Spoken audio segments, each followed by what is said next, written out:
Well, it's no secret the Biden-Harris administration is known for its gaslighting, and another attempt on the former president's life has done nothing to change that. Here is the White House press secretary, Karine Jean-Pierre, continuing to describe Donald Trump as a threat to democracy. Just to clarify, so you're saying that the president and vice president believe that former President Donald Trump should be toning down his rhetoric? So I'll say this. President Biden has been clear-eyed about the threat that the former president represents to our democracy. He's been clear-eyed about that. And when she was pressed on her language, she blames the journalist.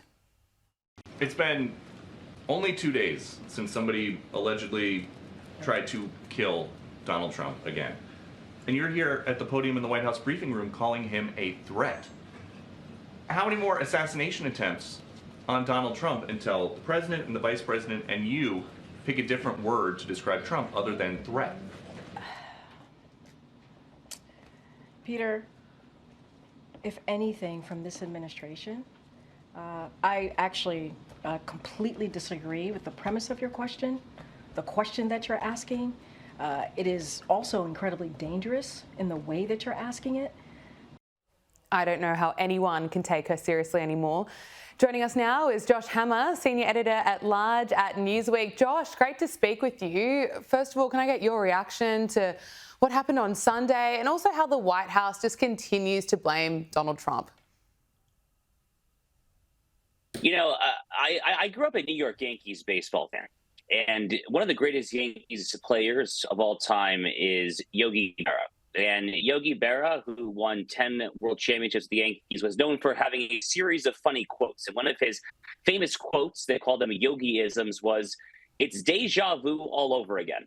And, you know, it's somewhat of a dark and very sordid way to adapt that quote for modern times. But, you know, that was a thought that kept on running through my mind repeatedly this past Sunday as we watched this deranged left-wing lunatic somehow get within 300 to 500 yards of the 45th president of the United States, Donald J. Trump, on a golf course that he is known to frequent all the time when he is in town. You know, there's really no such thing at this point as a question that is out of bounds. I think every question at this point is fair game. I mean, we got rid of Kimberly Cheadle, who was the U.S. Secret Service director, albeit we had to yank some teeth to get her to resign in the aftermath of Butler, Pennsylvania. The acting director, Ronald Rose, seemed to not have learned any lessons whatsoever. But what is going on? I mean, the day that this becomes normalized in the United States of America, which last I checked is still putatively the leader of the free world, the Western world, and so forth, the day that this becomes normalized in the United States of America is the day that America ceases to be a legitimate country and goes down the rabbit hole, probably never to recover, of being a full-fledged banana republic to the extent that we are not there already. Yeah, well said. And just watch how quickly the media wants to move on from this. Now, we have heard from Hillary Clinton just a day after a failed assassination attempt on Donald Trump. Hillary Clinton said that the former president posed a danger to our country and the world, and she wants the media to increase the narrative that Donald Trump is essentially evil. And I don't understand why it's so difficult for the press to have a consistent narrative about how dangerous Trump is. You know, the late, great journalist Harry Evans, one time said that, journalists should, really try to achieve objectivity. And by that, he said, I mean, they should cover the object. Well, the object in this case is Donald Trump. His demagoguery, his danger to our country and the world, and stick with it. It's so hard to listen to this. Josh, can I get your reaction? You know, here we are. It's 8 years after Hillary Clinton lost to Donald J. Trump, and she clearly has not gotten over it. I mean, that is my takeaway from Hillary Clinton, of all people, going around the speaking circuit. She actually has a brand new memoir out this month, if I'm not mistaken there.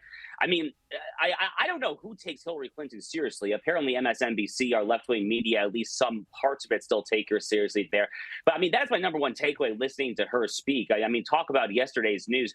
But, after Butler, Pennsylvania, where it's worth clarifying there. You know, shots were fired in Butler, Pennsylvania. We lost a heroic man on that field in suburban Pittsburgh on that day.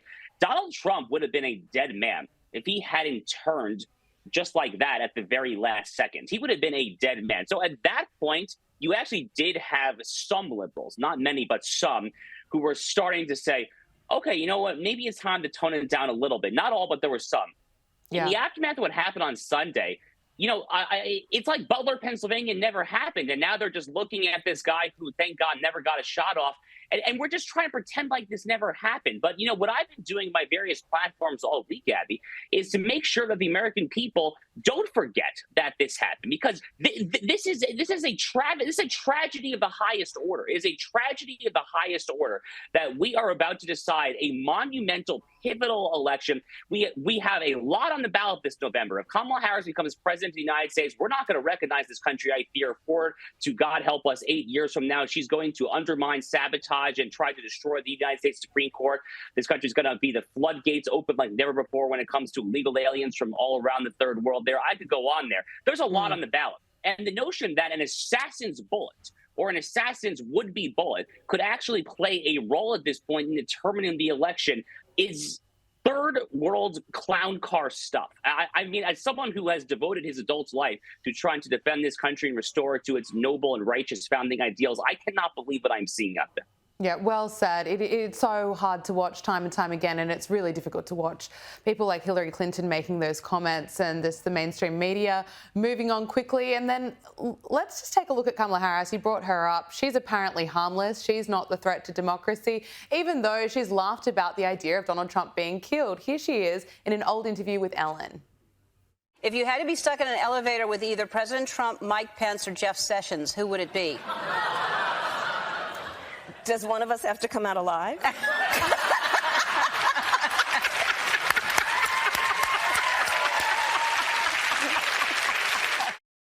Well, she's funny, isn't she? Full of laughs. Yeah, you know, look, what happened on Sunday, Ryan Routh, and, you know, we actually, unlike the 20-year-old Thomas Crooks from July in Butler, Pennsylvania, for Ryan Routh, we actually have a long and prolific social media history. The guy was a deranged, lunatic left-winger. He was citing all the typical left-wing platitudes about how Trump is a threat to democracy, how he is a would-be tyrant authoritarian, how we have to take him out there. But, you know, Gabby, there's actually a long history that very few in the corporate media are willing to discuss about left-wing political violence just over the past 10 to 12 years. In August 2012, a left-wing MSNBC aficionado by the name of Floyd Lee Corkins, who volunteered at a local LGBT center, went to the Family Research Council, a socially conservative Christian organization, with attempting to shoot it up. He was carrying handguns. He actually was carrying Chick-fil-A sandwiches that he hoped to smear on his victims' dead bodies because he was told by the Southern Poverty Law Center that this was an anti-gay group.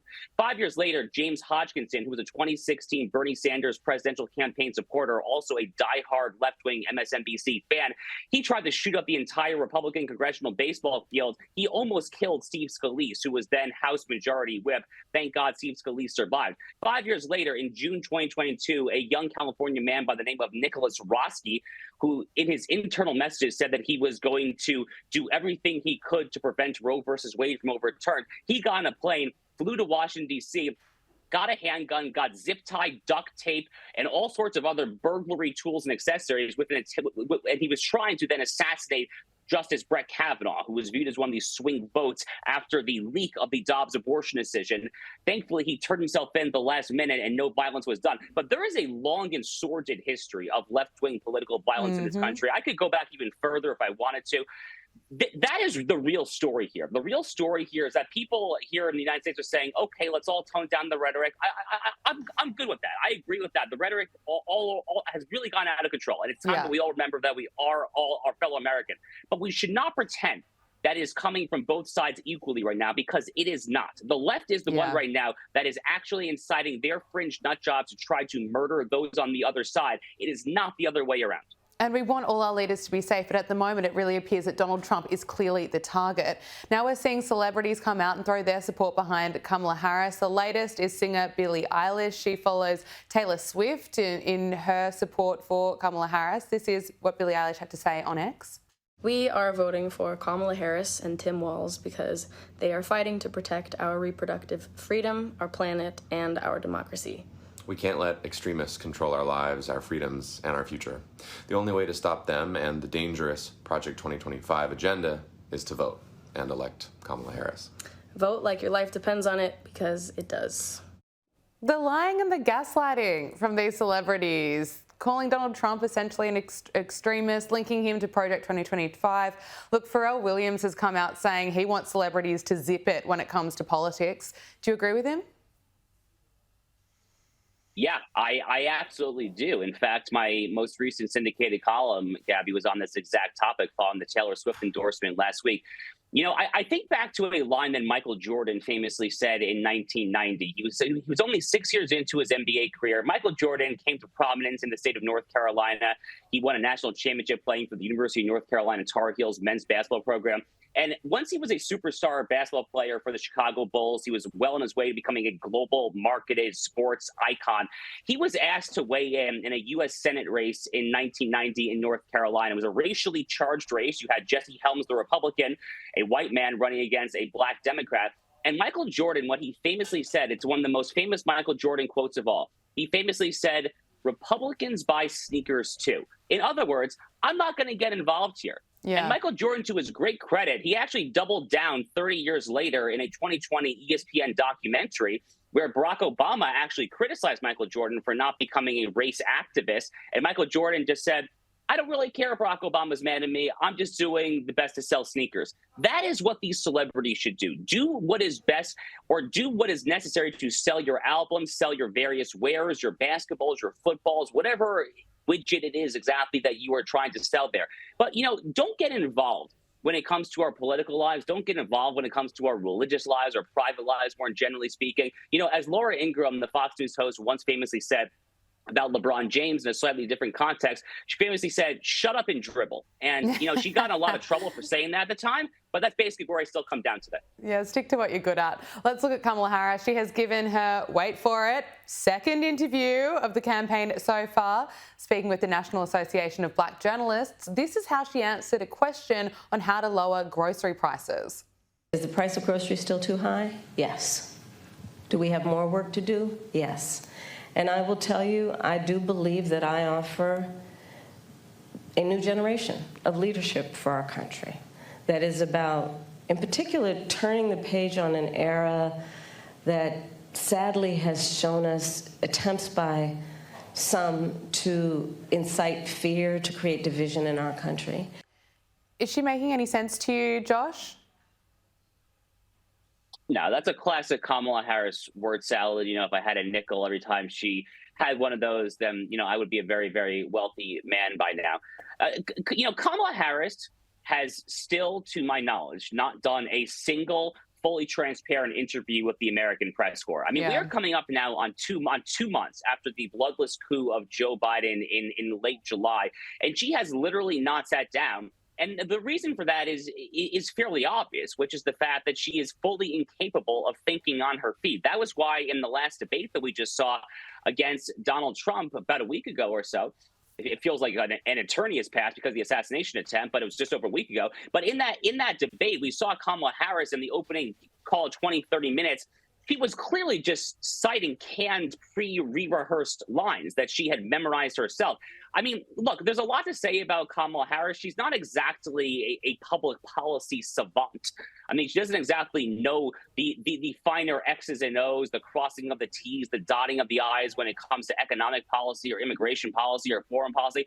I mean, this is someone who, about a month after Vladimir Putin invaded Ukraine in February 2022, she had a press conference where she was trying to explain the war, and she said, well, here's what you need to know about the war. Russia is a big country that invaded Ukraine, which is a smaller country. Thank you, Madam Vice President, for your astute geopolitical analysis. I probably could have enlisted my kindergarten-age cousin in order to give that one. I mean, again, this is not someone who is going to qualify for Mensa anytime soon or crush the IQ charts, but that is why the Democratic campaign is trying to hide her and just whip out all of these ridiculous canned lines about democracy, global warming, reproductive freedom, all the various other euphemisms. That's all they have to run on. They can't have her get out there and announce what her plans are for 2025 and 2026 because she has none. And to the extent that she has any plans, they're the exact same plans that have failed so miserably for the past 4 years. And just watching her, you can really tell the difference when the way she performed at the debate compared to how she performs during interviews, because during interviews she gets her words all muddled up, but in that debate she obviously rehearsed her lines. She rehearsed them quite a few times. Now look, I didn't think there could be anyone more painful to listen to than Kamala Harris or Tim Walz, but then I heard Gwent Walz, Tim Walz's wife. Here she is. You just show me this, turn the page, right? Turn the page. And you know what else that looks like? Bye-bye. Bye-bye, Donald Trump. We are turning the page. 52 days and we are turning the page. 52 days and it is bye-bye, Donald Trump. I actually can't really watch that. It's I don't know if she realises or not that Donald Trump's not in office. Joe Biden is the president right now, but that kind of acting, I don't even know what that was, but surely it's not helping the campaign. Well, first of all, the way that they're talking, you would be mistaken for forgetting that Donald Trump is not president right now, because they're talking about how Kamala Harris is an agent of change, how she's going to bring hope and change and all this 2008 era Barack Obama mumble jumble, how she's going to do all that. They're totally ignoring that she has been the vice president of the United States for the past 4 years. It's really remarkable. However, quick aside, and one of the reasons that, all of this being said, I'm actually still cautiously optimistic that I think Donald Trump's in good shape to win this election. The New York Times had a recent poll where they polled in the crosstabs, who do you view as the better change agent, the bigger outsider in this election? And 53%, give or take, of Americans said that Donald Trump was the change agent, the outsider. Only 25% of Americans said that Kamala Harris was. So, they're trying to gaslight us and make us forget that Kamala Harris is the active vice president and Donald Trump has not been in office for 4 years now. But apparently the American people have not forgotten, which is very much a silver lining and a cause for optimism. Gwen Walz is a lunatic left-winger, though, as her husband, Tim Walz, very much is, too. If you go back to the George Floyd riots, which started right there in Tim and Gwen Walz's backyard in May and June of 2020, that was where the national inferno began, right there in Minnesota. Back then, Gwen Walz was apparently literally encouraging the rioters. She was like shouting out of the window of her governor's mansion, if I remember the factual details correctly, to the rioters to say, go over there. She was there in the great so-called racial reckoning in America from the get-go. She was one of the leading arsonists in what became a sprawling national conflagration, a conflagration that resulted in roughly $2 billion in insurance claims worth of property damage there. These people are radical left-wingers. This is the most left-wing ticket in the modern history of the United States that very much includes Barack Obama, who was no slouch of a left-winger himself. But the Harris-Walz ticket takes this to whole new levels of far left depravity, I fear. Absolutely. Look, finally, let's look at the most recent polling. Kamala Harris has received a bump after that debate and leads the race by 4 percentage points among registered voters. That's according to the latest Economist/YouGov poll. Josh, is that going to last? I don't think so. As I was just saying, I'm actually still cautiously optimistic that Donald Trump is in good shape to win this election. Now, it's going to be very close. I don't claim to be super, super confident in this prediction, but when you go back and look at the 2016 and 2020 elections, pollsters were way, way off. In 2016, Hillary Clinton was leading in all the polls by 7, 8, 9, sometimes even double-digit points. We all know how that ended. In 2020, Joe Biden did end up winning the national popular vote by roughly 4 to 4.5 points. Well, because Republicans here in America have something of a structural built-in electoral college advantage, they actually ended up translating that 4.5-point national popular vote loss into an exceedingly narrow electoral college loss that essentially amounted to 70,000 votes dispersed across 4 swing states. So all that's to say that the pollsters have not really fixed a lot of the structural flaws that have afflicted in the past 2 presidential election cycles, namely the fact that older liberals in particular disproportionately answer pollsters' phone calls, and conservatives here just reject the pollsters, so they haven't been able to account for that. And second, when you actually look at the demographic crosstabs, I'm just not seeing how it actually adds up for the Democrats this go around. 18 to 29-year-old voters, Gen Z millennials, which are part of the post-2008, post-Barack Obama Democratic Party core coalition, they're breaking for Republicans at historically unprecedented rates in modern times. Trump is winning large numbers, relatively speaking, not in absolute terms, but relatively speaking, very large numbers of Black people, especially including young Black men here in the United States there. So I'm just not seeing it. Now, again, it's going to be very close. It shouldn't be close. Trump should be, wiping the floor with her, given this administration's performance over the past 4 years. So I wish it weren't this close. But I do think right now that Donald Trump is in better shape to win than he is in to not win. I mean, even if this poll is correct and that Kamala Harris is up, called 3 to 4 points nationally, Trump could easily still win an electoral college vote at that actual popular vote margin. But I think the national popular vote is going to end up being a lot closer than that. Okay, Josh Hammer, Senior Editor at Large at Newsweek. Thank you so much for joining us on Power Hour. Thank you, Gabby. I appreciate it.